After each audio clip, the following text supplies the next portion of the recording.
gunshot that killed her brother echoed through the canyon long after his body hit the dust, and Caroline Mercer knew in that moment that the wildflowers growing along the creek bed were the only beautiful things left in her God-forsaken world. It was August of 1876, and the Montana Territory stretched wild and unforgiving under a merciless sun. Caroline stood at the edge of her family's failing ranch, 22 years old, and suddenly alone in a way that made her bones ache. Her brother Thomas had been shot 3 days prior by cattle rustlers who had taken what little livestock they had left. Her parents had died of fever the winter before, and now the August heat was baking the life out of everything that remained. She walked down to the creek every morning, where clusters of purple lupine and yellow balsam root still clung to life despite the drought. The wildflowers had been her mother's favorite, and Caroline found herself talking to them as if they could hear her grief, as if their bright petals could somehow absorb the weight of her sorrow. She would sit on the smooth rocks by the water's edge, her dark hair falling loose from its pins, and she would tell the flowers about Thomas, about the way he used to laugh, about the dreams they had shared of making the ranch prosper. The town of Bitterroot Springs was a hard day's ride south, and Caroline made the journey twice a month for supplies she could barely afford. The general store owner, Mr. Hutchins, had started looking at her with pity, which she hated more than she hated the outlaws who had destroyed her life. She did not want pity. She wanted her brother back. She wanted her parents back. She wanted the ranch to be full of cattle again, wanted to hear the sound of horses whinnying in the morning, wanted to smell her mother's bread baking in the oven. But all she had were the wildflowers, and even they were beginning to die. On the last day of August, Caroline walked down to the creek and found that only one flower remained, a single purple lupine, its petals still vibrant despite the heat, standing alone among the dried stalks of its companions. She knelt beside it, her calico dress dusty and worn, and she felt something break inside her chest. The tears came suddenly, violently, shaking her shoulders as she pressed her hands against the dry earth. She cried for Thomas, for her parents, for the ranch, for the future that had been stolen from her, but mostly she cried for that last wildflower because it was still trying to live in a world that seemed determined to kill everything beautiful. She did not hear the horse approaching until it was nearly upon her. Caroline looked up through her tears to see a man dismounting, his silhouette dark against the bright sky. He was tall and lean, wearing dusty trail clothes and a hat pulled low over his eyes. For a moment fear shot through her, remembering the men who had killed Thomas, but then he raised his hands slowly, palms out, in a gesture of peace. "Ma'am," he said, his voice rough but gentle. "I did not mean to startle you. I saw you from the ridge and thought perhaps you needed help." Caroline wiped her eyes with the back of her hand, embarrassment flooding through her. "I am fine," she said, though her voice was thick with tears. "I do not need anything." The man took a step closer, and she could see his face more clearly now. He was young, perhaps 26 or 27, with sun-darkened skin and eyes the color of creek water in summer. There was a kindness in his face that made her throat tighten again with the threat of more tears. "Begging your pardon, ma'am, but you do not look fine," he said carefully. He gestured to the last wildflower. "That is a mighty pretty lupine." "It is the last one," Caroline said, and fresh tears spilled down her cheeks. "All the others have died. The drought killed them, and now this one will die too, and then there will be nothing left." The stranger was quiet for a long moment, studying her with those river-colored eyes. Then he knelt down beside her, keeping a respectful distance, and looked at the purple flower. "My name is James Holloway," he said. "I am a drover, just finished a cattle drive from Texas up to Miles City. I was heading back south when I saw your ranch from the ridge." "Caroline Mercer," she said automatically. This was my family's ranch. Now it is just mine, I suppose." "Was?" James asked gently. The story poured out of her then. There beside the dying creek with the last wildflower standing between them like a witness. She told him about Thomas, about the rustlers, about her parents and the fever and the terrible loneliness of the past months. She told him about the cattle they had lost, about the mortgage she could not pay, about the way she talked to the wildflowers because there was no one else to listen. James sat quietly through all of it, his weathered hands resting on his knees, his eyes never leaving her face. When she finally fell silent, exhausted from the telling, James looked out across the dried creek bed. "I lost my whole family to Comanche raiders when I was 16, he said quietly. My pa, my ma, my 2 little sisters. I was out hunting when it happened. Came back to find our homestead burned to the ground. I understand something about loss, Miss Mercer." Caroline felt a kinship settle between them, born of shared grief and the hard lessons of survival. "How did you bear it?" she asked. "I kept moving," James said. "Became a drover, spent most of my time on the trail with cattle and horses. But I always thought that someday I would stop moving and try to build something again, something that would last." He looked at the purple lupine. "Something beautiful, like that flower." "It will be dead by tomorrow," Caroline said bitterly. "The heat will kill it just like it killed all the others." James reached out and touched one of the flower's petals carefully, his rough fingers surprisingly gentle. "Maybe," he said, "or maybe it has seeds that will come back next year stronger than before." "I will not be here next year," Caroline said. "I cannot pay the mortgage. The bank will take the ranch in October. I will have to go east, maybe find work as a seamstress or a teacher." James turned to look at her, and there was something fierce in his expression now. "Is that what you want? To leave this place?" "No," Caroline said, the word torn from her. "I want to stay. This is my home. My family is buried on that hill. The wildflowers grow by this creek, but wanting something does not make it possible, Mr. Holloway." "James," he said, "and sometimes wanting something is the first step to making it possible."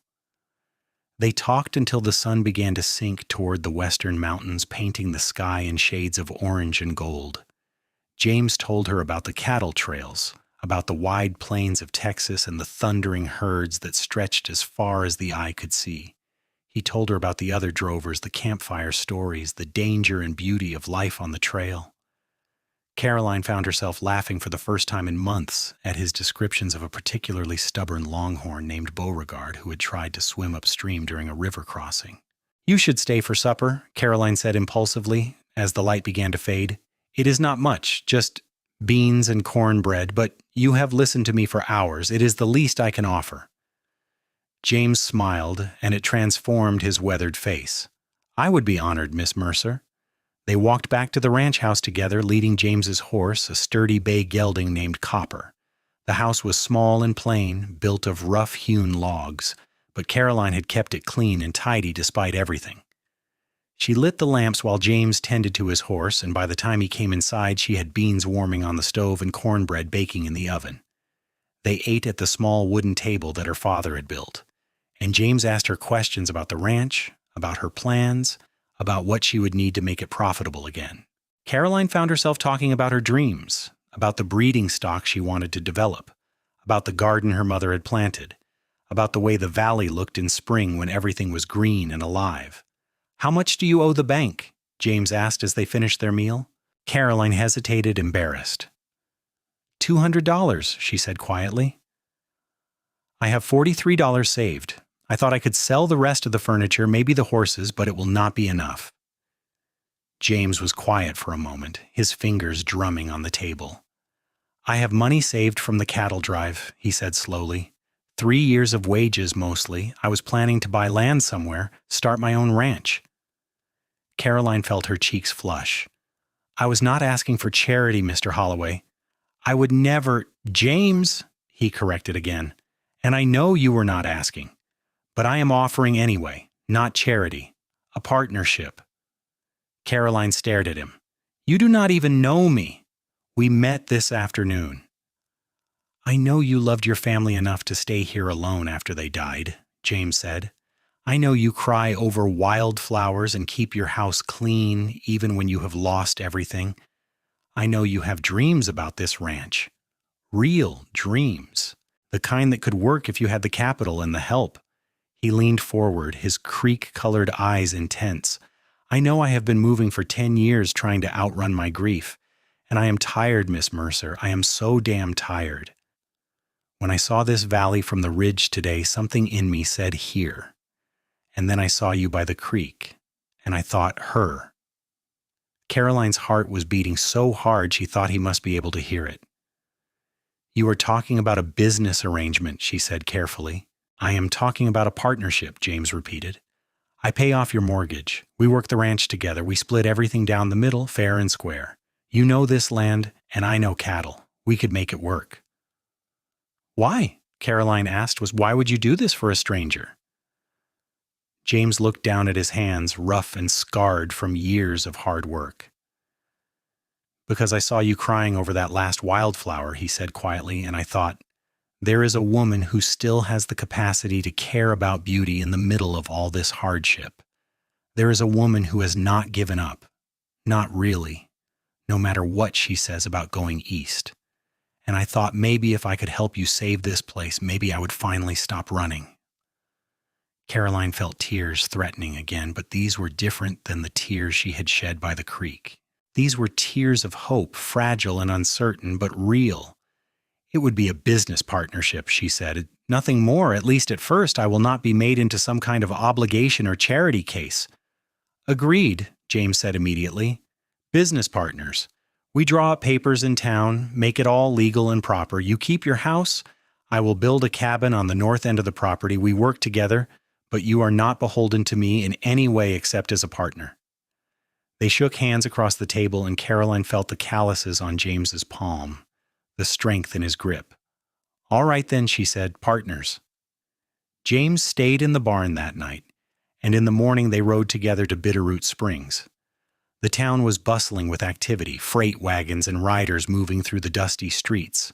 They went first to the bank, where Mr. Aldrich, the banker, looked startled to see Caroline walk in with a tall cowboy who counted out $200 in cash on his desk. This pays off the Mercer mortgage in full, James said firmly. We want a receipt, and we want the deed transferred to joint ownership between Miss Carolyn Mercer and Mr. James Holloway, equal partners in the property. Mr. Aldrich stammered and fussed, but the money was real, and the request was legitimate. By noon, they had the papers drawn up. Witnessed by the town lawyer, Mr. Brennan, who kept giving Caroline concerned looks as if he thought she was being swindled. But Caroline read every word of the partnership agreement carefully, making James add clauses about her rights to the house and to half of any profits, about the terms under which either partner could buy out the other, about what would happen if one of them died.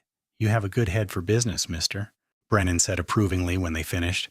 Not many young women would think of these details. My father taught me to read contracts, Caroline said. He always said that a handshake was honorable, but paper was permanent. They had dinner at the hotel restaurant, a luxury Caroline had not experienced in over a year. James ordered steak and potatoes, and he encouraged her to get whatever she wanted. She chose roast chicken with vegetables, and they talked about their plans for the ranch. James thought they should focus on horses rather than cattle, at least at first, since horses required less grazing land and Caroline's Valley had good water even in drought years. I know a Mustanger up in the high country, James said. Fellow named Red Mackenzie. He catches wild horses and sells them to ranchers.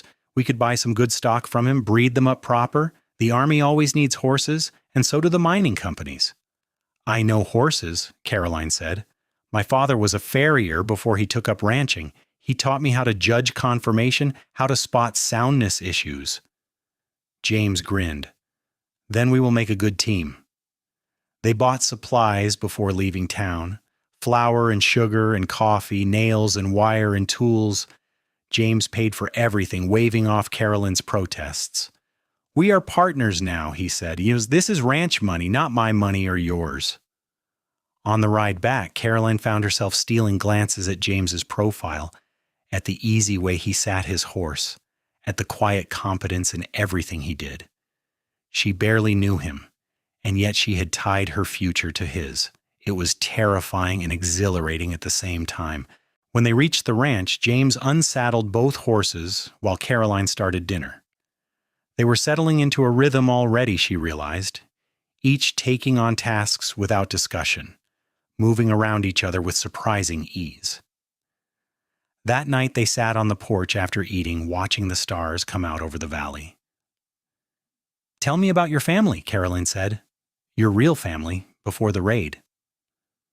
James was quiet for so long she thought he would not answer. Then he began to speak, his voice low and rough with memory. "My pa was a Kansas farmer, hardworking and honest. My ma sang while she cooked, old Irish songs her grandmother taught her. My sisters, Lily and Rose, were 8 and 10. They used to braid flowers into their hair in the summer." He paused, swallowing hard. "I think about them every day, wondering if I could have saved them if I had been there, knowing that I probably could not have." Caroline reached over and touched his hand where it rested on the porch railing. "You would have died too," she said gently, "and then there would be no one left to remember them." James turned his hand over and clasped hers, his grip warm and strong. "That is what I tell myself," he said, "but it does not always help." They sat in silence for a while, hands joined, watching the darkness deepen. Caroline felt something shifting inside her, the wall she had built around her grief beginning to crack. James understood loss in a way that most people did not. He knew about the guilt that came with survival, the way the world kept turning even when your own world had stopped. "Thank you for helping me," she said quietly, "for being here." "Thank you for letting me stay," James replied. Over the next few weeks, they threw themselves into the work of rebuilding the ranch. James built himself a small but sturdy cabin on the north end of the property, near a grove of cottonwood trees. Caroline helped when she could, holding boards steady while he hammered, mixing mortar for the stone fireplace. In return, James helped her repair the barn roof and replace the broken fence posts around the main corral. They rode up into the high country together to meet Red Mackenzie, the mustanger James had mentioned.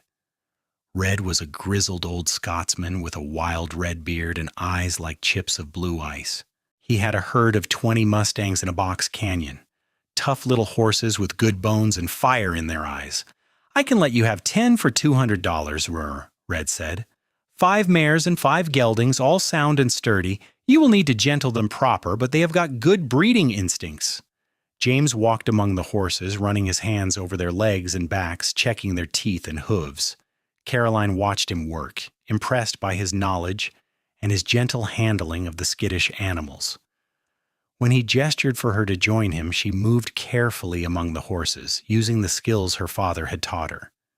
"This mare," she said, pointing to a dun-colored Mustang with intelligent eyes, "and that one the bay with the white socks.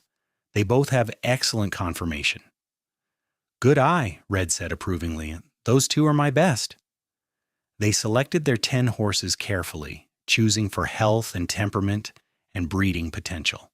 Red helped them drive the small herd back down to the valley, and by evening they had the Mustangs settled in the main corral. Caroline stood at the fence watching the horses mill around, and she felt something she had not felt in a long time: excitement about the future. "We did good today," James said, coming to stand beside her. "We did," Caroline agreed. She turned to look at him. "I have been thinking. The last wildflower by the creek is gone now. It died about a week after we met." "I know," James said quietly. "I checked on it a few days ago." Caroline felt her throat tighten. "I cried when I found it dead. I know it is foolish to cry over a flower, but I could not help it." James was quiet for a moment, looking out at the darkening valley. "It is not foolish," he said finally. "Those flowers meant something to you. They connected you to your mother, to better times. Grieving their loss is just another way of grieving everything else you have lost." "I suppose so," Caroline said. "I have been thinking too," James said, and there was something carefully casual in his tone that made Caroline look at him more closely.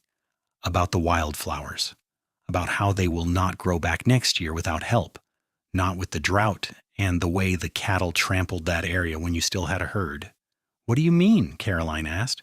"I mean, I have a plan," James said, "but it will have to wait until fall. You will just have to trust me."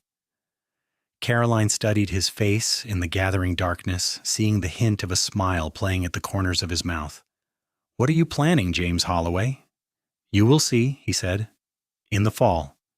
September came cool and clear, with the first hints of frost in the mornings. Caroline and James worked from dawn to dusk, gentling the mustangs, repairing buildings, putting up hay for the winter. They had bought 2 milk cows from a neighboring ranch, and Caroline made butter and cheese that James took to town to sell. Slowly, carefully, the ranch was coming back to life. But more than the ranch was growing. Caroline found herself watching for James in the mornings, listening for his footsteps on the porch, smiling at his stories over dinner.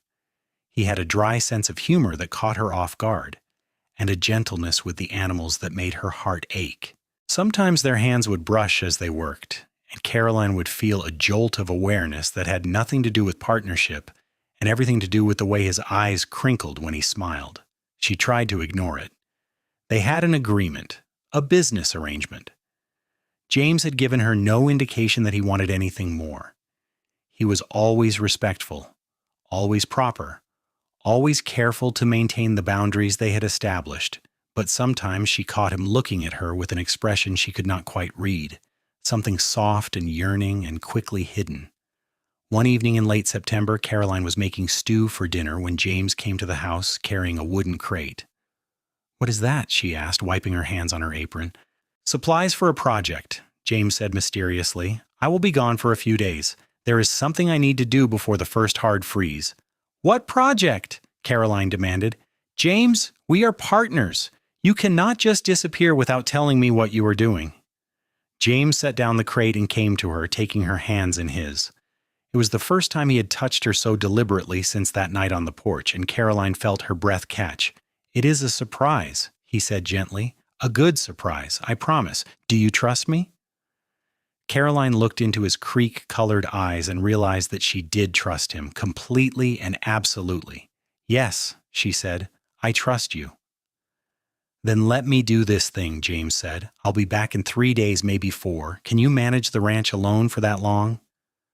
"I managed alone for months before you came," Caroline reminded him. James smiled and squeezed her hands. "I know, but now you do not have to." He left before dawn the next morning, riding Copper and leading a pack mule laden with supplies. Caroline watched him go with a strange ache in her chest, already missing him, though he had only been gone a few minutes. She threw herself into work to distract herself, mucking out stalls and mending tack and working with the gentlest of the mustangs. On the 3rd evening she was in the barn when she heard Copper's whinny. She ran outside to see James riding up the path, looking exhausted but pleased with himself. There were dirt stains on his clothes and blisters on his hands, and Caroline felt a surge of concern. "What have you been doing?" she asked, reaching up to help him dismount. "You look like you have been digging ditches for 3 days straight." "Something like that," James said with a tired grin. He stumbled slightly as his feet hit the ground, and Caroline caught his arm. "You need to eat and rest," she said firmly. "Whatever you have been doing can wait until morning to explain." But James shook his head. "No, it cannot wait. Come with me. We need to ride down to the creek before the light is gone." Caroline wanted to argue, but something in his expression stopped her. She saddled her horse, a pretty gray mare named Silver that had once been her mother's, and they rode together down to the creek bed where she had cried over the last wildflower 7 weeks before. As they approached, Caroline saw that the area around the creek looked different, but the failing light made it hard to see details. James dismounted and helped her down, then led her carefully along the bank. "Watch your step," he said. "The ground is torn up from the work." "What work?" Caroline asked, confused. Then she looked down and saw it. The entire creek bed, for a stretch of nearly 100 yards, had been freshly turned.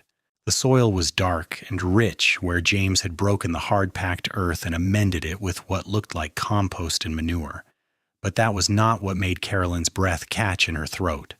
Everywhere in neat rows and careful patterns were seedlings, hundreds of them, maybe thousands. Purple lupine and yellow balsam root, Indian paintbrush and prairie smoke, evening primrose and wild bergamot. every type of wildflower that had grown in the creek bed before the drought, and many more besides. James? Caroline breathed, her hand flying to her mouth. What did you do? I planted a field of wildflowers, Nor, James said simply. I went to 3 different towns, talked to people who knew about native plants, bought seeds and seedlings from everyone I could find. Then I came here and prepared the soil and put them all in. It is fall planting, so they will have time to establish roots before winter. Come spring, this whole creek bed will be covered in wildflowers. Caroline turned to stare at him, tears streaming down her face. But why? Why would you do this? James reached up and gently wiped the tears from her cheeks with his thumbs, his hands cupping her face. Because you cried when the last wildflower died, he said softly. Because I could not bear to see you that sad again. Because I wanted to give you something beautiful, something that would come back year after year, something that would remind you that even when we lose things we love, new life can grow. Caroline was crying in earnest now, her whole body shaking with sobs. But these were not tears of grief. These were tears of joy, of overwhelming gratitude, of something deeper and more frightening than anything she had felt before. No one has ever done anything like this for me, she whispered. Then no one has ever truly seen you, James said. His thumbs continued to stroke her cheeks, and his eyes were searching her face with an intensity that made her heart race. I see you, Caroline. I have seen you from the moment I found you by the creek, and He stopped, seeming to struggle with words. You what? Caroline asked, barely breathing. I love you, James said, the words rough and honest and certain. I know we agreed to be partners, just partners, and I have tried to respect that, but I cannot pretend anymore. I love you. I love your strength and your kindness and the way you talk to horses. I love that you kept your family's ranch alive through sheer stubbornness. I love that you cry over wildflowers. I love everything about you, and I have loved you almost from the first moment we met. Caroline stared at him, her heart so full she thought it might burst. I love you too, she said, and as soon as the words left her mouth, she knew they were true. She had been falling in love with James Holloway for weeks, maybe since that first day when he knelt beside her in the dust and looked at the last lupine with such understanding. I love you so much it scares me. James made a sound that was half laugh, half sob, and then he was kissing her. His lips were chapped from the trail, and his hands were rough against her skin, but Caroline had never felt anything more perfect. She kissed him back with everything she had, pouring weeks of longing and fear and hope into that kiss. When they finally broke apart, both breathing hard, James rested his forehead against hers. Marry me, he said, not because of the ranch or the partnership, but because I want to wake up next to you every morning for the rest of my life, because I want to watch the wildflowers bloom with you next spring, because I cannot imagine my future without you in it. Yes, Caroline said, laughing and crying at the same time. Yes, I will marry you. They stood by the creek as the last light faded from the sky, wrapped in each other's arms, surrounded by hundreds of tiny seedlings that would bloom in the spring. Caroline thought about the last wildflower, about how she had cried when it died, about how she had thought that nothing beautiful would ever grow there again. But she had been wrong. James had made sure of that. He had taken her grief and transformed it into something hopeful, had quite literally planted a future for her in the dark soil of the creek bed. When should we get married? James asked, his arms tight around her waist. Soon, Caroline said, but after the first snowfall. I want to start our life together in winter so that we come into spring as husband and wife. I like that, James said, kissing her temple. New life in spring together. They rode back to the ranch house through the darkness, and that night James stayed in the house for the first time, in Caroline's bed, holding her close as they whispered plans and promises to each other. Caroline traced the scars on his hands, the calluses earned through years of hard work, and she marveled at how gentle those hands could be. James kissed her hair and her face and her lips and told her over and over that he loved her, that he would always love her, that she had saved him just as much as he had saved her. October brought the first snow, light flurries that dusted the valley in white and made the world look clean and new. On a crisp morning with the sun shining bright and cold, Carolyn and James rode to Bitterroot Springs with their closest neighbor, Mrs. Morrison, serving as witness. They were married by the circuit judge in the town hall, with Mr. Hutchins from the general store and Mr. Brennan the lawyer looking on approvingly. Caroline wore her mother's blue dress, carefully altered to fit, and James wore new clothes he had bought in town, his hair neatly trimmed and his face freshly shaved. When the judge pronounced them man and wife, James kissed Caroline with such tenderness that Mrs. Morrison dabbed at her eyes with her handkerchief. They had a wedding dinner at the hotel, inviting everyone who had helped them, and the town turned out to celebrate.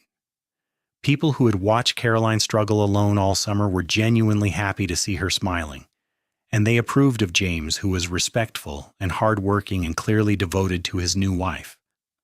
Red Mackenzie came down from the high country with a string of 3 prime horses as a wedding gift, which made Caroline cry, and James clapped the old Scotsman on the back with genuine gratitude. That night, as man and wife, they returned to the ranch that was now truly theirs together. James carried Caroline over the threshold of the house, and they laughed at the old-fashioned gesture. They made love by lamplight, tenderly and slowly, learning each other's bodies with a sense of wonder and belonging. Afterward, Caroline lay with her head on James's chest, listening to the steady beat of his heart, feeling more at peace than she had in years. "I never thought I would be this happy again," she whispered. "After losing my family, I thought that part of my life was over." "You do not have to be alone anymore," James said, his fingers tracing lazy patterns on her shoulder. "We are family now, you and me. And maybe someday, if we are blessed, there will be more."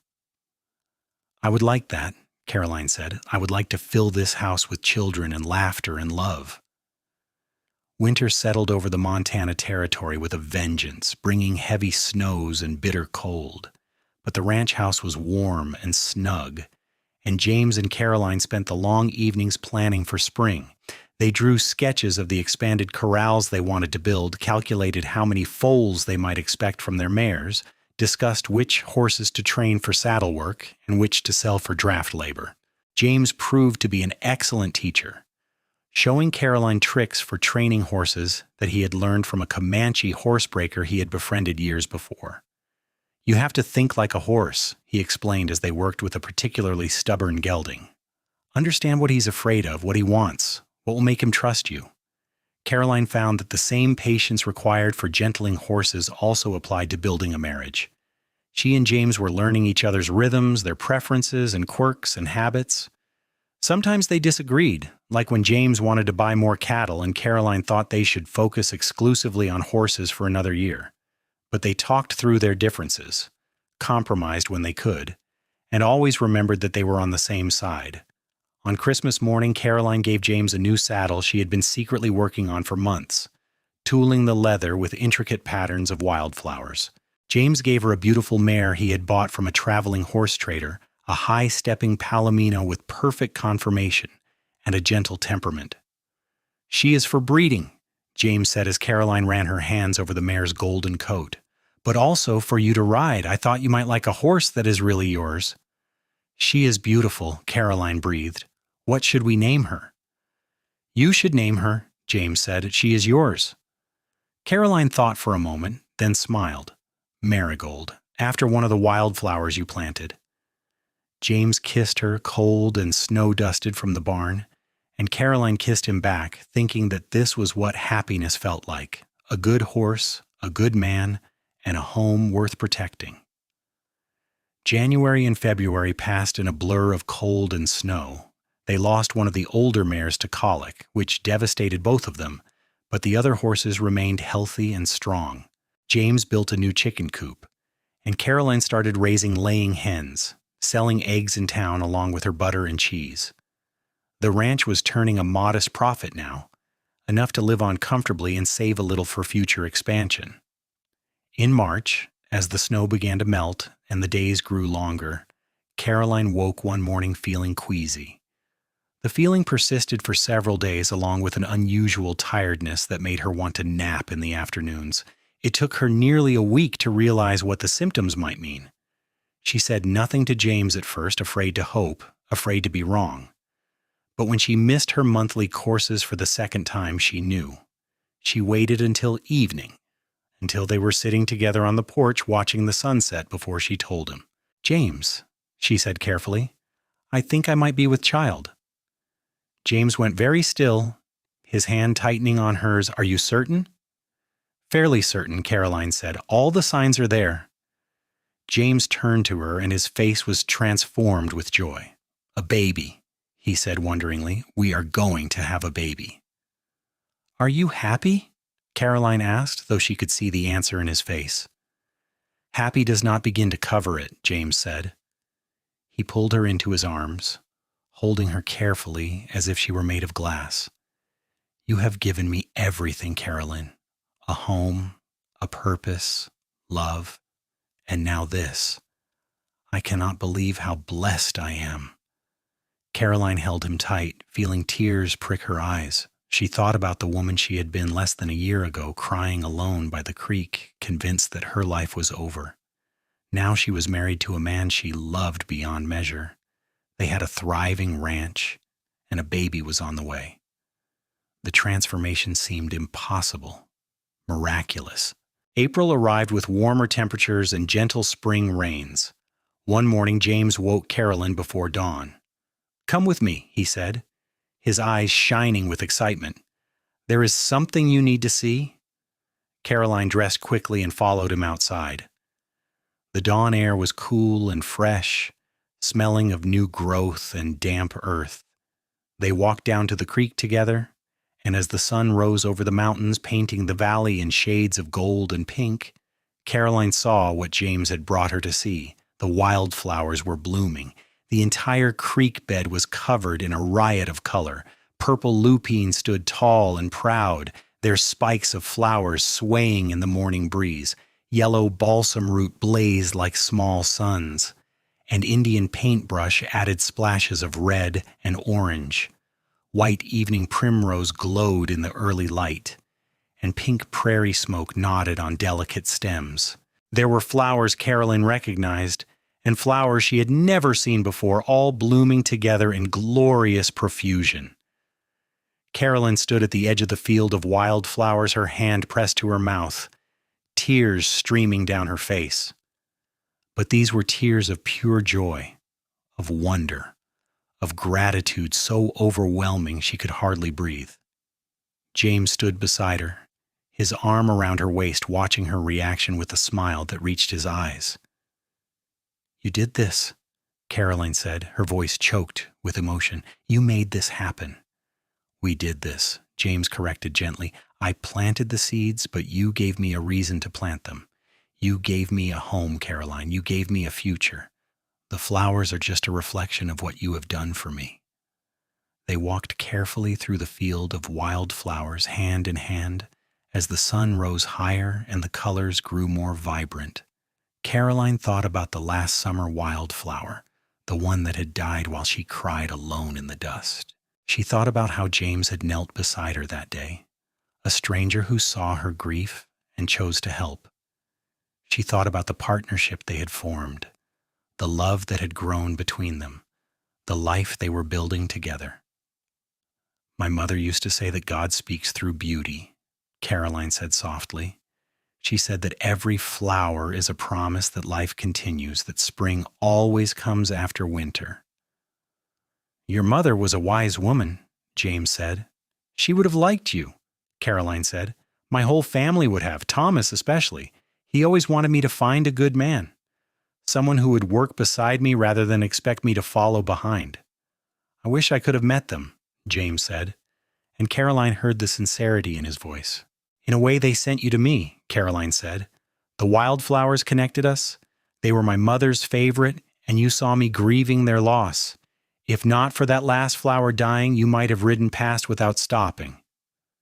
James considered this. "I like to think I would have stopped anyway," he said. "But perhaps you are right. Perhaps your family had a hand in bringing us together." They sat down in the middle of the wildflowers, surrounded by beauty, and talked about the baby who would arrive in the fall. James hoped for a boy, but Caroline wanted a girl. They argued playfully about names, about whose eyes the baby would have, about whether they would be a horse person or prefer cattle. "Maybe we should get some cattle," Caroline admitted. "Diversify a bit, like you suggested, now that the horses are established and bringing in steady income." "Only if you want to," James said. "This is your ranch as much as mine. We make decisions together." "Our ranch," Caroline corrected. "And yes, I think it is time for cattle, just a small herd for now."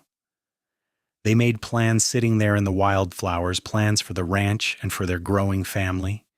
James talked about building an addition to the house, extra bedrooms for the children he hoped they would have.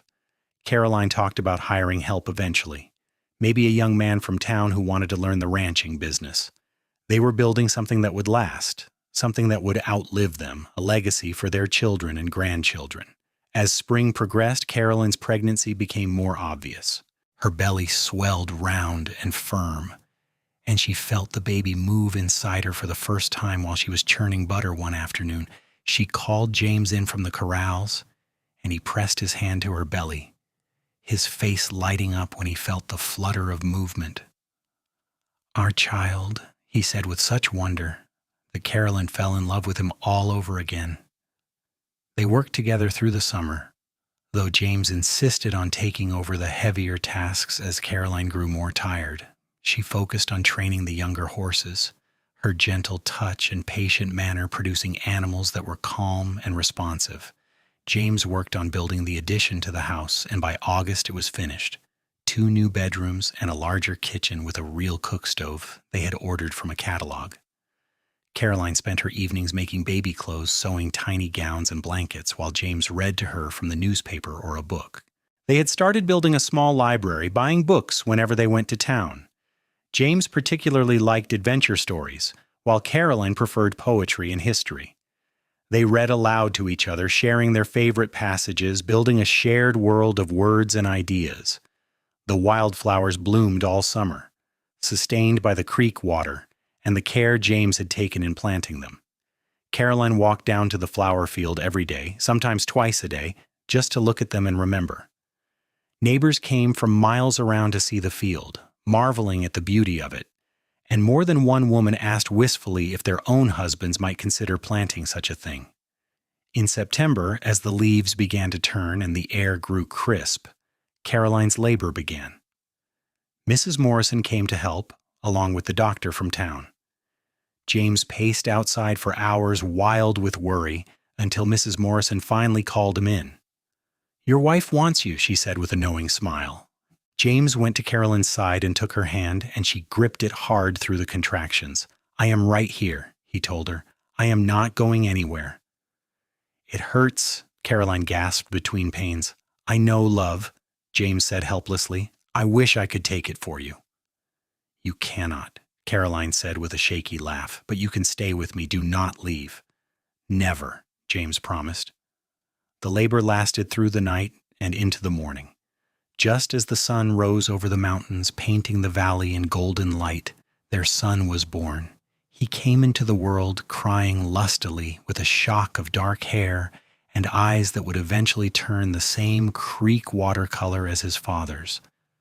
James held his son for the first time with tears streaming down his weathered face.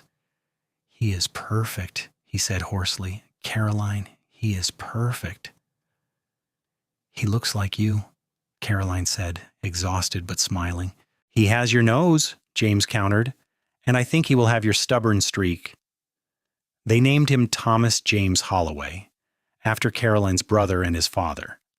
Little Thomas grew quickly, a healthy baby with a powerful set of lungs and a sunny disposition. James was a devoted father, rising in the night to walk with the baby when he was fussy, singing old trail songs in his rough voice until Thomas fell asleep against his shoulder. Caroline watched her husband with their son and fell in love with him all over again. James had lost his own family so young, and now he was building a new one, pouring all the love he had been unable to give his lost sisters into their baby boy. He was patient and gentle and completely committed, the kind of father every child deserved. The ranch continued to thrive. They bought a small herd of cattle, 20 head of good stock, and James hired a young man named Will Patterson to help with the work. Will was 19, the youngest of 6 sons looking for a place to prove himself. He was eager to learn and hard-working, and he fit easily into the life of the ranch. That winter was easier than the last. The house warm and full of life with baby Thomas gurgling in his cradle. Caroline taught Will how to assess horse conformation, and James taught him how to read cattle and weather. Will proved to be a natural with animals, and he was good with his hands, fixing things around the ranch that had been broken for years. On Christmas Eve, they invited Will to join them for dinner, not wanting the young man to be alone. They had a goose that Caroline had roasted, and potatoes and carrots from the root cellar, and a pie made from preserved berries. Will brought a wooden rattle he had carved for Thomas, and the baby was delighted with it, shaking it vigorously while they all laughed. "This is the best Christmas I have ever had," Will said shyly. "Thank you for taking me in, for treating me like family." "You are family," Caroline said warmly. "Anyone who works this ranch is part of our family." James raised his glass of cider. "To family," he said, "the one we are born with and the one we choose." They all drank to that, and Caroline thought about the family she had lost and the family she had gained. Thomas the elder would have been an uncle to this baby, would have loved James like a brother. Her parents would have been proud of what she and James had built together. They were still here in a way, in the land they had worked, in the wildflowers James had planted, in the name of the baby sleeping in his cradle. The years passed in a rhythm of seasons and growth. Thomas grew from a baby into a sturdy toddler who followed James everywhere, trying to help with the horses and cattle. Caroline became pregnant again, and in 1879 they had a daughter whom they named Rose after James's lost sister. Rose had her mother's dark hair and her father's eyes, and from the time she could walk she was fearless with the animals. The ranch expanded slowly but steadily. They bought more land, more cattle, more horses. Will Patterson stayed on, becoming James's right-hand man, eventually marrying a girl from town and building a cabin on the eastern edge of the property. More hands were hired as needed, and the Holloway Ranch became known throughout the territory for its quality horses and fair dealing. But no matter how busy they became, James always maintained the wildflower field by the creek. Every fall, he would plant more seeds, add more varieties, improve the soil. Every spring, the field would bloom more magnificently than before, a riot of color that drew visitors from miles around. People started calling it Mercer's Meadow after Caroline's family, and the name stuck. Caroline took the children down to the meadow every day during the blooming season. She told them stories about their grandmother and uncle, about the last summer wildflower and how their father had planted an entire field because he could not bear to see her cry. Thomas and Rose listened with wide eyes, understanding even at their young ages that the wildflowers were special, that they represented something important about love and loss and new beginnings. In 1881, Caroline gave birth to twins, a boy and a girl they named Daniel and Lily. The house was full of noise and laughter and chaos, and Caroline had never been happier. James was in his element as a father, patient with the endless questions, firm when needed, always ready with a hug or a story or a ride on his shoulders. He taught Thomas and Rose how to ride almost before they could walk, and he spent hours with them in the corrals, showing them how to approach horses with respect and confidence. Caroline ran the business side of the ranch, managing the accounts and negotiating sales with a sharp mind for numbers that impressed even the hardest-nosed cattle buyers. She had learned to be tough when necessary, but she never lost the kindness that James had fallen in love with. She was known for taking in strays, both animal and human. More than one drifter passing through found work on the Holloway Ranch, and more than one found a reason to stay in the territory because of the Holloway's kindness. In 1884, when Thomas was 9 years old, the family made a trip to Miles City for a cattle auction. It was a grand adventure for the children, their first time in a real city. They stayed in a hotel and ate in restaurants and walked the boardwalks, wide-eyed at all the people and noise and activity. On the last day of the trip, as they were preparing to head home, a rough-looking man approached them on the street. He was weathered and scarred with cold eyes that made Caroline instinctively move closer to her children. James stepped forward, placing himself between the stranger and his family. "Can I help you?" James asked, his voice carefully neutral. The man looked at James for a long moment, then shook his head slowly. "You do not remember me," he said, "but I remember you. Montana Territory, summer of 1876. You gave me water from your canteen when I was near dead from thirst on the trail." James studied the man's face, and recognition slowly dawned. "You were heading north to the gold fields, Minaris," he said. "You had lost your horse to a snake bite." "That is right," the man said. "I never forgot that kindness." Most men would have ridden past. He reached into his pocket and pulled out a small leather bag which he pressed into James's hand. "I struck gold up in the hills. Not a big strike, but enough. This is my way of saying thanks. 8 years late." James tried to give the bag back. "I do not need payment for helping someone in need." "Then take it for your children," the man said. "Buy them something nice. I have no family, no one to spend it on. Let me do this." James looked at Caroline, who nodded slightly. "All right then," James said. "Thank you. I will put it toward their education." The man tipped his hat to Caroline and walked away, disappearing into the crowd. James opened the bag to find it full of gold nuggets, enough to pay for several years of schooling. "You never told me about that," Caroline said as they walked back to the hotel. "It was nothing," James said. "Just a kindness on the trail. I had water to spare, and he was desperate." "It was not nothing to him," Caroline said softly. "You may have saved his life." James shrugged, uncomfortable with the praise. But that night, after the children were asleep in the hotel room, Caroline held her husband close and told him how proud she was of the man he was, how he made the world better just by being in it. "I learned from watching you," James said. "You are the kindest person I know, Caroline. You see the best in people even when they do not deserve it." "We bring out the best in each other," Caroline said. "That is what love is supposed to do." The years continued to pass, marked by the changing seasons and the growing children. Thomas showed a talent for training horses with his father's patience and his mother's eye for conformation. Rose loved the cattle, fearless in the saddle, able to outride boys twice her age. The twins, Daniel and Lily, were inseparable, finishing each other's sentences and getting into mischief together. In 1888, the Montana Territory was reorganized and statehood seemed increasingly likely. James and Caroline watched the political developments with interest, hoping that statehood would bring more stability and opportunities to the region.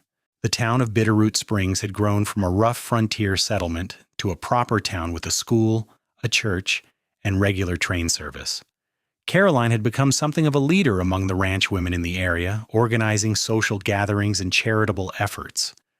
When a fire destroyed the home of a neighboring family, Caroline coordinated donations of food, clothing, and building materials. When a drought threatened the smaller ranches, she convinced the larger landowners, including James, to share water rights and resources. "You have a gift for bringing people together, Reen," James told her after one particularly successful community meeting. "You make people want to be better than they are." "I just remind them of what they already know," Caroline said. "That we are all in this together, that we survive by helping each other." In 1889, Montana became a state, and the Holloways threw a party for all their neighbors and hands. They roasted a steer and hired a fiddle player, and people danced in the yard until late into the night. Thomas, now 14, danced with local girls and tried to look sophisticated. Rose, 12, rolled her eyes at her brother's antics and spent the evening racing the other children on horseback. The twins, 8 years old, stayed up far past their bedtime, dizzy with excitement and too much pie. James danced with Carolyn in the firelight, and even after 13 years of marriage, he still looked at her like she was the most beautiful woman in the world. "Happy?" he asked as they swayed to the music. "Happier than I ever dreamed possible, Mercer," Caroline said. "Do you remember the day we met when I was crying over that last wildflower?" "I remember everything about that day," James said. "I remember thinking that I had been searching for something my whole life, and I had finally found it." "What were you searching for?" Caroline asked, though she thought she knew the answer. "Home," James said simply. "I was searching for home, and I found it in you." The turn of the century approached, and the Holloway Ranch was one of the most successful in the region. They had weathered droughts and harsh winters, market downturns and cattle diseases. They had lost animals, and sometimes had to let hands go during lean times. But they had always survived, always pushed forward together. Thomas, now a young man of 24, had taken over much of the daily running of the ranch. He had his father's work ethic and his mother's business sense, and James was proud to hand over more and more responsibility to his capable son. Rose, 22, had married a neighboring rancher's son, a good man named Peter Walsh, who respected her independence and her skill with cattle. She and Peter ran their own small spread adjacent to the Holloway Ranch, and they were expecting their first child in the spring. The twins, 18 now, were preparing to attend university in the East. Daniel wanted to study agriculture and engineering, with plans to return and help modernize the ranch.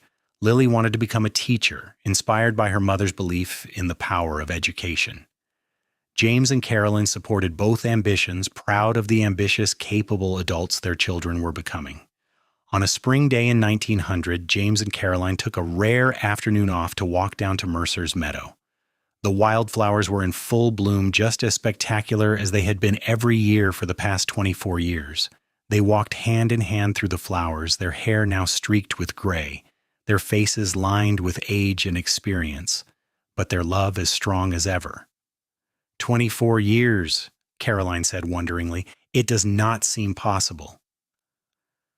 Best 24 years of my life, Amir, James said, though you're stuck with me for a lot more, I hope.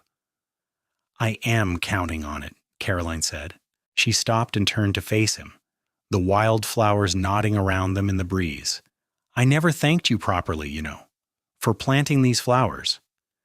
You have thanked me 1,000 times, James protested. Not properly, Caroline insisted. James, these flowers saved my life. Not literally, perhaps, but in every way that matters. When you planted them, when you showed me that beauty could grow again, you gave me hope. You gave me a reason to believe in the future. Everything we have built together started right here, in this meadow, with these flowers. James pulled her close, kissing the top of her head. You give me too much credit. You are the one who built this life, Caroline. You are the one who had the courage to let a stranger become a partner, who had the faith to fall in love with me, who had the strength to create a family and a legacy. I just planted some flowers. You planted a future, Caroline corrected. Our future, our children's future. Every spring when these flowers bloom, I remember the woman I was when we met, lost and grieving and alone. And I thank God that you stopped that day, that you saw me crying, that you cared enough to do something about it. They stood in the meadow for a long time, holding each other, watching the wildflowers sway in the wind. The same purple lupine that Caroline had cried over 24 years before now covered the entire creek bed, along with dozens of other species that James had carefully added over the years. The meadow had become a landmark in the area, a place that people visited to propose marriage, or celebrate anniversaries, or simply enjoy the beauty of nature at its finest. That evening, the whole family gathered for dinner, including Rose and Peter, who had ridden over from their ranch. Thomas had brought a girl he was courting, a bright-eyed young woman named Sarah, who taught at the school in town. The twins were home from university for the summer, full of stories about their studies and their plans for the future. As they sat around the large table that could barely contain them all, James looked at the faces of his family and felt a contentment so deep it was almost painful. This was what he had been searching for all those years ago, though he had not known it at the time. Not just a home or a ranch or even a wife, but this: belonging, family, love that multiplied and grew like the wildflowers in the meadow, spreading and blooming and creating beauty year after year. "I want to make a toast," James said, standing and raising his glass. The conversation died down as everyone turned to look at him. 24 years ago, I was a drifter with no home and no future, just a pocket full of money and a lot of grief. Then I stopped at a creek bed and saw a woman crying over a wildflower, and everything changed. Caroline, you gave me a life worth living. You gave me a home, children, purpose, love. Everything good in my life comes from that day I met you." Caroline was crying now, but she was smiling too, her hand pressed to her heart. James continued, his voice thick with emotion, "And all of you, my children, and the family you are bringing into this world, you are the legacy of that day. You are the proof that even when we lose everything, even when we think the beauty has died, new life can grow. So here is to wildflowers and to second chances and to the woman I love more today than I did 24 years ago, which I did not think was possible." Everyone drank to the toast, and there was not a dry eye in the room. Thomas stood and wrapped his father in a fierce hug, and then the whole family was hugging and laughing and crying all at once. It was chaos and noise and emotion, and it was perfect. Later that night, after everyone had gone home or to bed, James and Caroline sat on the porch as they had so many times before. The stars were bright overhead, and somewhere in the distance a coyote howled at the moon. "Do you have any regrets?" Caroline asked softly. "Not a single one," James said immediately. "You?" Caroline thought about her brother, about her parents, about the hard years before James came. "I regret that my family did not live to see this, Rustlers," she said. "To know you, to know our children. But no, I do not regret the path that led me here. Every sorrow, every hardship, it all brought me to you, and I would walk through fire for that." "You did walk through fire," James reminded her. "You lost your whole family and nearly lost your ranch. You cried over the last wildflower because you thought you had lost everything beautiful in your life. But you survived, Caroline. You are the strongest person I know." "I survived because of you," Caroline said. "We survived because of each other," James corrected. "That is what partnership means. That is what love means." They sat in comfortable silence for a while, watching the stars wheel slowly across the sky. Finally, Caroline said, "I want to add something to the meadow next fall. A bench, maybe, with an inscription. Something that tells people the story of the wildflowers so that even after we are gone, people will know what they mean." "What would the inscription say?" James asked. Caroline thought for a moment. "She cried when the last summer wildflower died. The cowboy planted a whole field of them that fall." Something simple like that, so people understand that the meadow is about love, about caring enough to create beauty for someone else. "I like that," James said. "We will have Will's son carve it.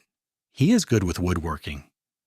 "And we should plant more wildflowers this fall," Caroline said. "Expand the meadow even further. I want it to be so full of flowers that it can be seen from the ridge where you first spotted the ranch." "Consider it done," James said, smiling. "Though I am getting too old to do all that planting myself. We will have to recruit the grandchildren to help."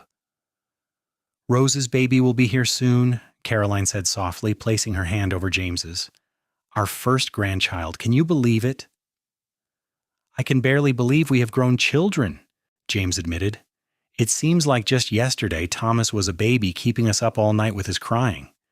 Now he is running the ranch and courting a school teacher." "Time moves fast," Caroline said, "but we have used it well, I think." "Better than well," James said. "We have built something that will last, Caroline. This ranch, our family, the wildflower meadow. Long after we are gone, people will look at what we created and know that we were here, that we loved each other, that we made the world a little bit more beautiful." Caroline leaned against her husband's shoulder, feeling the solid warmth of him, the steady rhythm of his breathing. They had been through so much together, survived so much, built so much. And through it all, the wildflowers had been there, blooming every spring like a promise kept, a reminder that beauty could grow even in the hardest soil. The years continued to pass, each one bringing new joys and new challenges. Rose had her baby, a boy they named James after his grandfather, and the old cowboy cried when he held his namesake for the first time. Thomas married Sarah, and they built a house on the southern edge of the property, adding their own dreams to the growing Holloway legacy. Daniel returned from university with ideas for irrigation systems and crop rotation that revolutionized the ranch's productivity.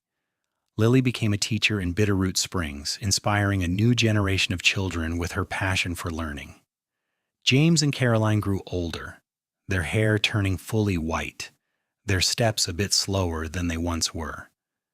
But they still walked down to the meadow every spring to see the wildflowers bloom, still held hands like newlyweds, still found reasons to laugh and love and be grateful for the life they had built together.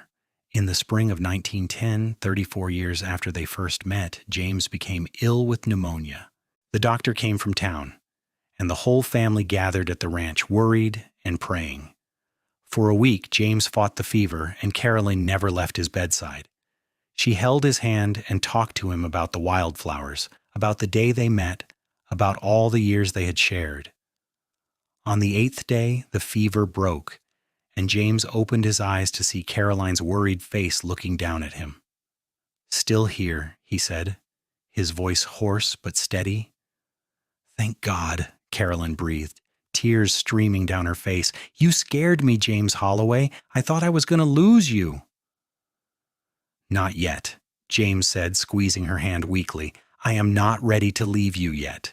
We still have wildflowers to plant this fall." He recovered slowly, growing stronger each day, and by summer he was back on his feet, though moving more carefully than before. The illness had aged him, Caroline could see, but it had also reminded them both of how precious their time together was. "We should take a trip," James said one evening. "Go see some of the places we have always talked about visiting. Maybe go down to Texas, see where I came from." "Can the ranch spare us?" Caroline asked. "The ranch will be fine," James said firmly. "Thomas and Rose and the others can handle things for a few months. I want to travel with you, Caroline. I want to see the world through your eyes." So they took their trip, leaving in the fall after the wildflowers had gone to seed and James had planted fresh seedlings for the next spring. They traveled by train down to Texas, where James showed Caroline the land where he had grown up, the place where his first family had lived and died. It was bittersweet, but it brought closure. And Caroline held his hand through the hard moments, just as he had held hers so many times before. They visited Galveston and saw the ocean for the first time, both of them marveling at the endless expanse of water. They went to San Antonio and saw the Alamo, that monument to stubbornness and sacrifice. They ate new foods and met new people and collected memories like other people collected souvenirs. When they returned to Montana in the spring of 1911, the wildflowers were blooming as magnificently as ever, and their family was there to greet them. The ranch had prospered in their absence, and Thomas had even bought an automobile, one of the first in the area, which James regarded with deep suspicion. "I will stick with horses," he said firmly, making everyone laugh. But the world was changing fast, even in rural Montana. Automobiles became more common, and electricity came to the larger towns. The ranch added telephone lines, and Caroline marveled at being able to talk to Rose even when snow made the roads impassable. The children of Lily's students learned about motor engines and aviation alongside their reading and arithmetic. Through all the changes, the wildflower meadow remained constant, a link to the past and a promise to the future. James and Caroline continued to tend it together even as their grandchildren and great-grandchildren began to help with the planting. The bench Caroline had wanted was installed in 1912 with a brass plaque that read, "She cried when the last summer wildflower died. The cowboy planted a whole field of them that fall. Love makes beauty grow."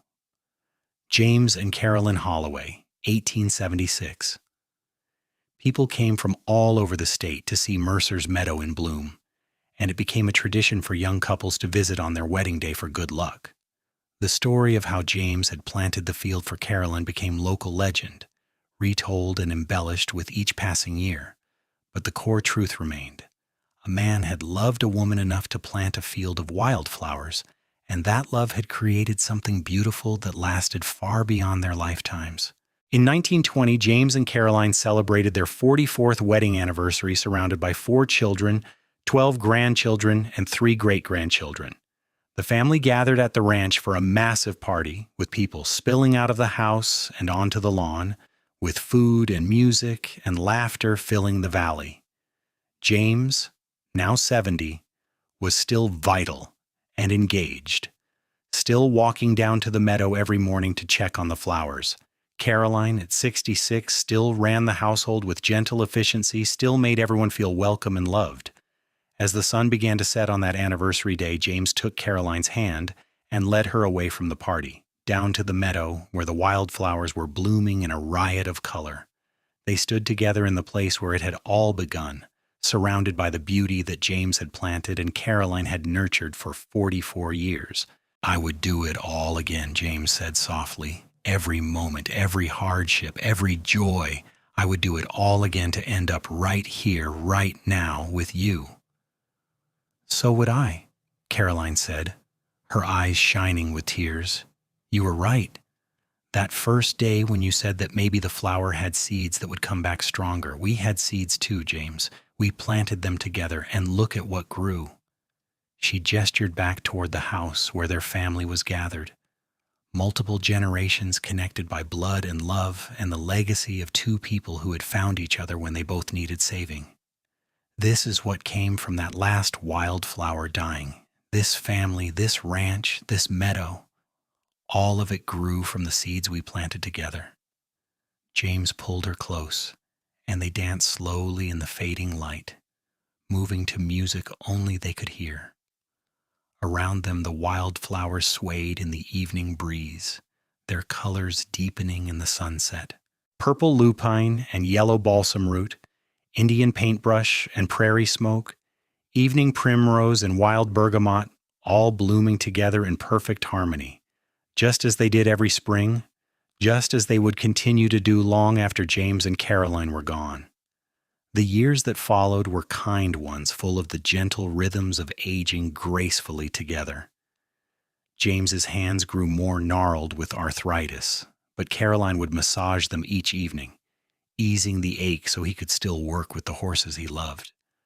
Caroline's eyesight dimmed a bit, but James would read to her every night, his rough voice bringing poetry and stories to life in the lamplight. They moved slower, tired, easier, but their love never diminished. If anything, it grew stronger, tempered by years of shared experience and mutual support. In the spring of 1925, on a bright April morning, James and Caroline walked down to the meadow together to see the first wildflowers of the season.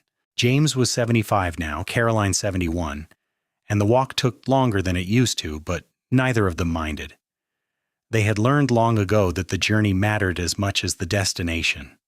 The lupines were just beginning to bloom, their purple spikes pushing up through the grass. James knelt beside one with some difficulty, and Caroline steadied him with a hand on his shoulder. He touched the flower gently, the way he had touched that last wildflower 49 years before, when he had knelt beside a grieving woman and decided to stay. "Still beautiful," he said softly. "Still growing," Caroline agreed. They sat on the bench they had installed so many years ago, watching the morning sun paint the valley in shades of gold.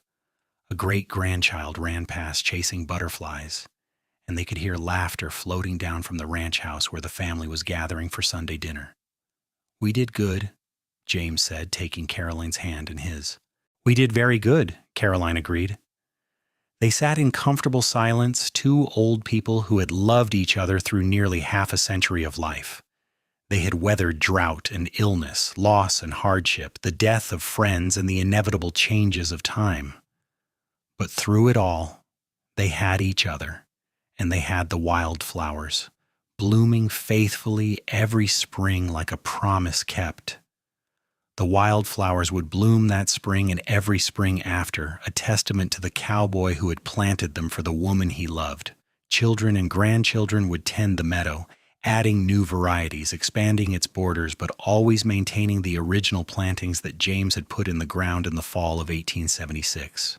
The meadow would become a state landmark eventually, protected and preserved, visited by thousands of people each year who came to see the place where a simple act of love had created something beautiful that lasted far beyond a single lifetime.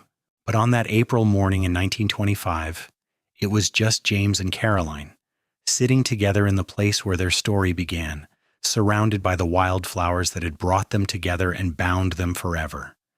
And as the sun rose higher and the flowers opened their petals to the light, they knew that love, real love, the kind that plants fields of wildflowers and builds families and creates beauty in the hardest places, was the most enduring thing of all.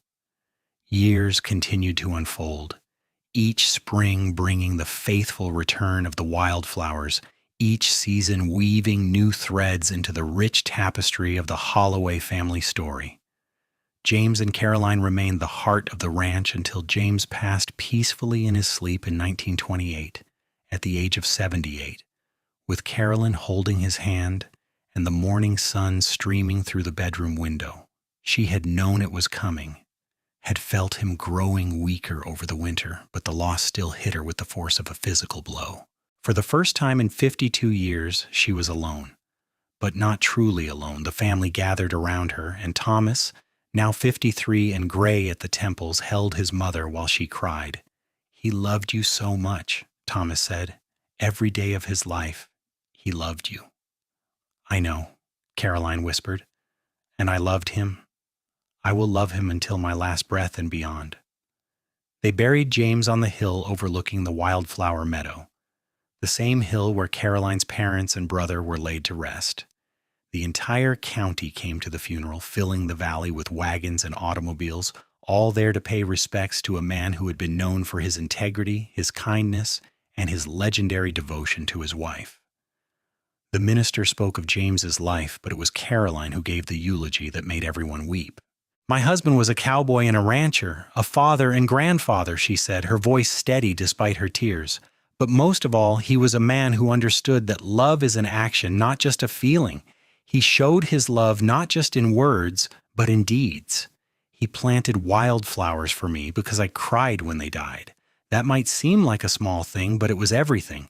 It taught me that love means paying attention to what matters to the person you love and then doing something about it. James did that every day of our marriage. He saw me, truly saw me, and he spent his life making sure I knew I was seen and valued and cherished.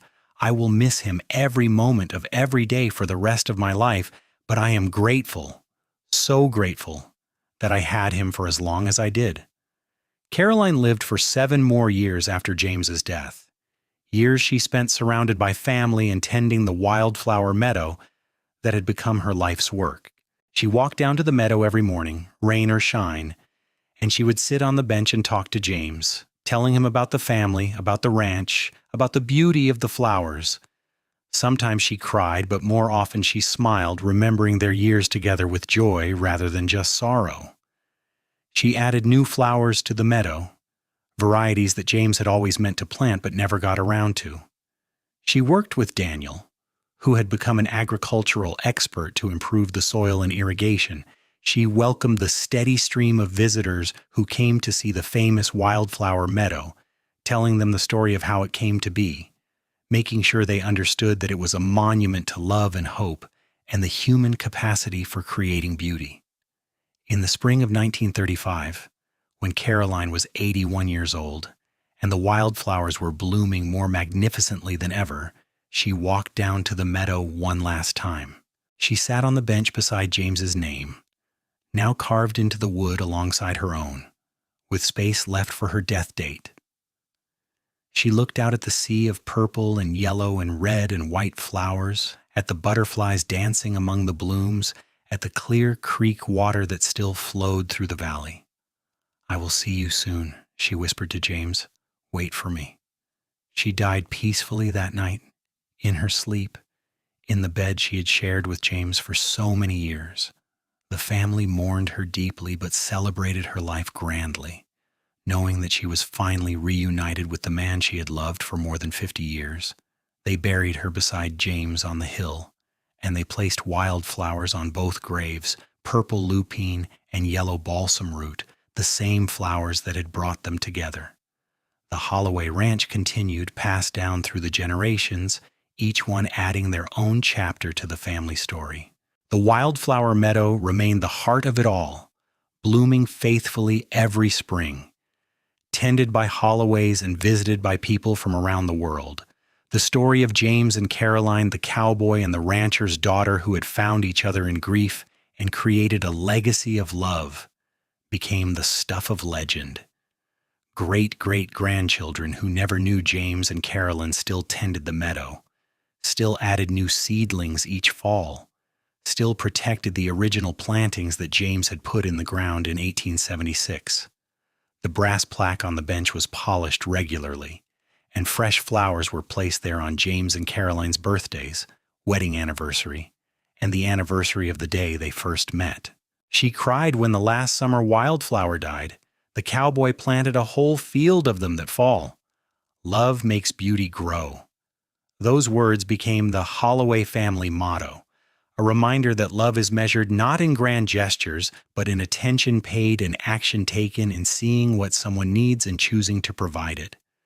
The wildflower meadow stood as proof that one act of kindness, one decision to care, one choice to create beauty rather than walk away from grief, could echo through generations and change the world in ways both small and profound. And every spring, when the wildflowers bloomed in Mercer's meadow, people would come from near and far to walk among them. Young couples would propose there. Drawn by the romance of the story, families would picnic under the cottonwood trees, teaching their children about James and Caroline. Artists would paint the riot of colors, trying to capture the beauty on canvas. And sometimes, on quiet mornings when the dew was still on the petals and the sun was just rising over the mountains, people swore they could see two figures walking hand in hand through the flowers, a tall cowboy and a dark-haired woman, still together, still in love, still tending the beauty they had created together. The wildflowers bloomed on, year after year, season after season, a living testament to the truth that love, real love, never truly dies. It grows and spreads and creates beauty that lasts long after we are gone, beauty that feeds the soul and gives hope to the grieving and reminds us all that even in our darkest moments, there is always the possibility of new growth, new life, new love blooming in the most unexpected places.